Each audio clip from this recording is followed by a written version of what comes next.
আসসালামু আলাইকুম রহমতুল্লাহ। প্রিয় গাইস, সবাই কেমন আছেন? আশা করি অনেক অনেক ভালো আছেন। আমার পক্ষ থেকে সবাইকে আন্তরিক মোবারকবাদ ও শুভেচ্ছা অভিনন্দন। আজকে যে স্থানটিতে এসেছি আপনারা দেখতে পাচ্ছেন, অনেক অনেক সুন্দর, কিন্তু আল্লাহ তাআলার নিদর্শনগুলো, আল্লাহ তাআলার দেখা, আল্লাহ তাআলার করা এত সুন্দর কুদরতি জায়গা যে দেখলে মন ভরে যায়। হয়তো বলতে পারেন যে এটা একটা পাহাড়। হ্যাঁ, পাহাড়ের ভিতরে জঙ্গল আছে। তো জঙ্গল থাকুক কিংবা পাহাড় থাকুক, যদি জঙ্গল আর পাহাড় যদি নাই থাকতো তাহলে এই সৌন্দর্যটা ফুটে উঠতো না। এখন এখানে যে একটা সৌন্দর্য ফুটে উঠছে এবং যে একটা সুন্দর আবহাওয়া, এই আবহাওয়াটা কখনো বলে আমি বোঝাতে পারবো না এবং শেষও করতে পারবো না।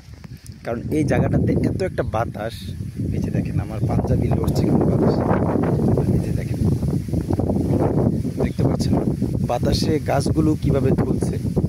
এই যে আমার নিচে দেখেন পাঞ্জাবিগুলো কিভাবে দুলছে, দেখতে পাচ্ছেন। এই যে এত সুন্দর একটা মনোমুগ্ধকর পরিবেশ, এত সুন্দর একটা জায়গা, আসলে এই জায়গাটার কথা বলে কখনো শেষ করা যাবে না।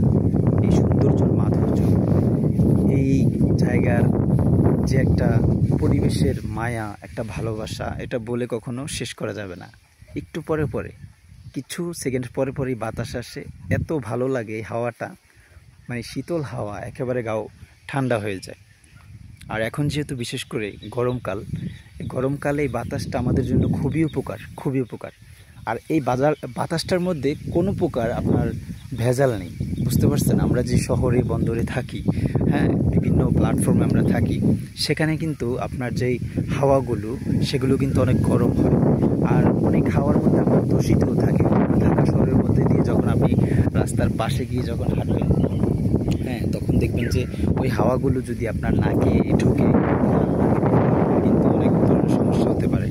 আর এখানে যে হাওয়াগুলো একদম ফ্রেশ, একদম ক্লিয়ার, এখানে কোনো ভেজাল নেই, ভেজাল মুক্ত হাওয়া। এই যে আমার ভাই জামাল ভাই, যে জামাল ভাই দেখেন হাওয়াতে এবং শীতল হাওয়ায় এবং ঠান্ডা পানিতে উনি গোসল করছে। এই পুকুরের পানিগুলো অনেক ধরছে, অনেক আনন্দদায়ক, পুকুরের পানিগুলো অনেক সুন্দর। হ্যাঁ, জামাল ভাই গোসল করতেছে এই ঠান্ডা পানিতে। আমারও মন চাচ্ছে, বাট আমি কাপড় চোপড় আনিনি, এখন গোসল করব না। তো আমি গোসল করতে না পারলেও কিন্তু অনুভবটা এখন নিব। কিভাবে?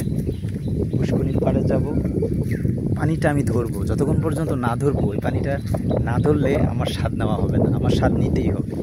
যেহেতু আসছি, পুষ্করিণীর পানি আমার ধরতেই হবে, আমি ধরবো ধরবো ধরবো। যাচ্ছি পুষ্করিণীর পাশে, যে দেখতে পাচ্ছেন আমরা যাচ্ছি।